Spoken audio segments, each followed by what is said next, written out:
Bitcoin just printed its death cross. Historically, when we do print a death cross, it marks a local bottom in the market if the uptrend is to continue. However, when we print a death cross going into the bear market, we will likely get further downside. In today's video, we'll be talking about exactly this, going over the recent Bitcoin price action, taking you through what this death cross means, as well as how this weekly close is shaping up. If you enjoy the content, make sure to smash that like button and subscribe. Without further ado, let's jump right into the video. So Bitcoin is currently sitting just above $95,000. Not much has changed over the past 24 hours. The thing is, we are headed into the weekly close and we just got a death cross. Now, historically, these death crosses are super important in this market. We had the death cross and prior death crosses did mark the local bottom. Now, the thing is, if we are to bounce, it would be from around this region, as I discussed in my previous videos. However, this is going to be make or break for Bitcoin because right now at this point in time,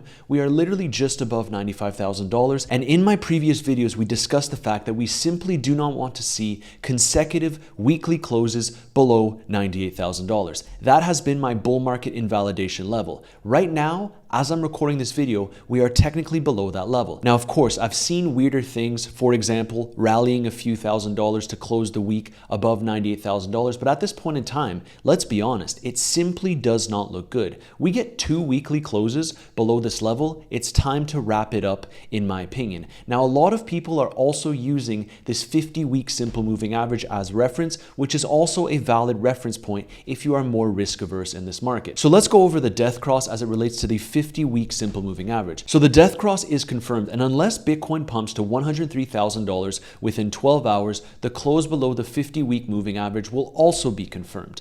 The good news is that typically when we do get a death cross, we get some kind of relief rally in the market, and it does mark a little bit of a shift. However, if we're closing below the 50-week moving average, which is around $103,000, historically, once we get those 2 closes below, the top is in. Now, for me personally, I've always referenced $98,000, so there's a few $1,000 difference there, but the point remains the same. We simply do not want to get consecutive weekly closes below this level. I will be using $98,000, and at the time of recording this video, it does appear like we will likely get a weekly close below $98,000. What we really need to consider here is that the time for Bitcoin to bounce, if the cycle isn't over, would be in this upcoming week. If we start to get these closes below these key levels, it is likely over. Now, if no bounce occurs within 1 week and we get 2 consecutive closes below $98,000, or you can use that 50-week simple moving average as your reference point, we likely move much lower into the bear market. Now, I'm sorry if this isn't the information you want to hear, but ultimately, we still have a week to go to really get that confirmation. It's important to get the confirmation that we need, though. That I need to point out. I've been talking about how this zone is likely a very strong bounce zone for Bitcoin if we are to bounce, and I still believe that to be the case. Let's take a look at the price action here. So right now, Bitcoin is around $95,000. However, if we go on the weekly time frame, this is why we wait for 2 weekly closes below the 50-week moving average. As you can see here, we tend to hold on to it as support when we lose the bull market support band in an uptrend for Bitcoin. However, in the previous bull market, take a look at this. We had 1 weekly close below the 50-week simple moving average, and then on that second week, we ended up rallying, and that was the bottom, sending us to brand new all-time highs to form a little bit of that double top. That's why we need to see 2 weekly closes below the level to get the confirmation that we need. Now, I still firmly believe that if we are to bounce, it's going to be from around this region. We discussed why in my previous videos. Number one, we have that CME gap right around $95,000, which is essentially where the price is. We also have the yearly open, which is all the way down to approximately $92,800. And we also have another CME gap right around $92,000. This is the bounce zone if we are to bounce. So in my previous video, we talked about how it's likely that we chop around, look for signs of a bottom. Right now, yes, on the weekly time frame, as you can see, it looks like we want to go ahead and head lower, but wait for the confirmations. Now, I can understand that this may stress you out, but it's important to wait to see what the price action gives us. I know a lot of people in the previous cycle that ended up just selling all of their alts, all of their Bitcoin, as soon as we got that one close below the 50-week simple moving average. Then we went ahead and rallied, and then they ended up buying the top again. Please be patient, especially from a spot positioning. Now, I also wanted to address something because I got a question talking about, okay, if this is the bounce zone and Bitcoin dominance is looking a little bit dicey, why not go into altcoins? Isn't the risk to reward there? For me personally, I like to wait to see Bitcoin reclaim some key levels. Those key levels would be $98,000 and then that 50-week simple moving average. If we can reclaim those two levels, it's at that point in time that I'm willing to start speculating on a little bit of altcoins. As funny as it may seem, because we're headed into the end of the cycle. But remember, we need to see the proper confirmations before jumping into anything. Now, over the course of this weekend, pretty standard price action. Bitcoin has just been chopping around, and this is going to be a relatively quick video. I'm already almost done, but I just wanted to bring this to your attention. The death cross and the 50-week simple moving average. Historically, regardless of if we're headed into a bear market or not, we get a little bit of a local bottom around the death cross, and then there's always a chance to get rejected at that 200-day simple moving average, which would result in sending us much lower into a bear market. Let's see what the price action gives us. For now, most people are looking at that 50-week simple moving average, and I do think it's a pretty good gauge as to how the market is currently handling this.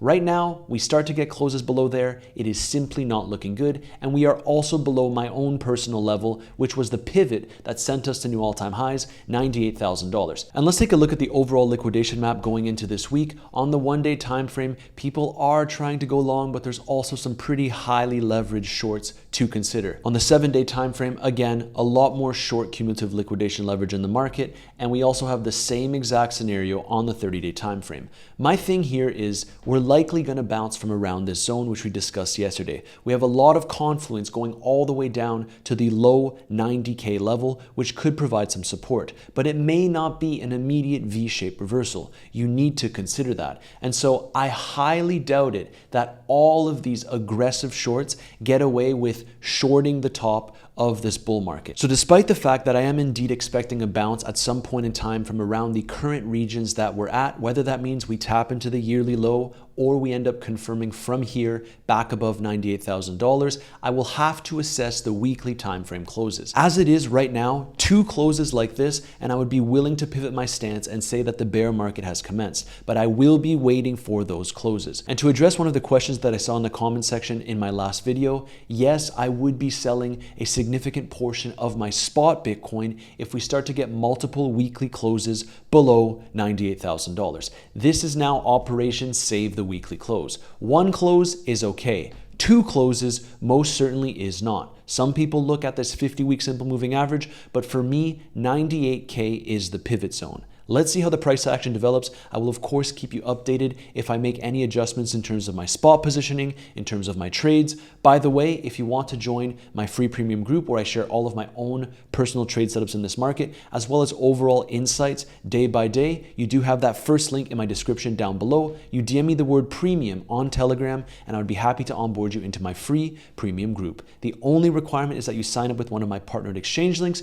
which you have down below. I would typically recommend Bluffin because they give you that 15% trading bonus cashback where you can earn up to $3,000 completely for free for depositing and trading as you normally would. This is indeed limited to the first 50 users. And that's pretty much what I wanted to cover in today's video. Look, the fear and greed index is still at 10. We are at a bounce zone, in my opinion, because Bitcoin also got its most recent death cross, typically marking local bottoms. As I'm recording this video right now, 10 hours before the weekly close, it looks like Bitcoin is going to close below that 50-week simple moving average and below that 98K weekly invalidation level. And that sums up today's quick video. Bitcoin just got the death cross, which typically marks a local bottom in the market. That is whether or not the bull market continues or we head into a bear market. The question isn't whether or not we get the bounce, but rather if this bounce will just be another lower high before we go ahead and move lower. We're also now seeing a potential weekly close below my 98K weekly invalidation level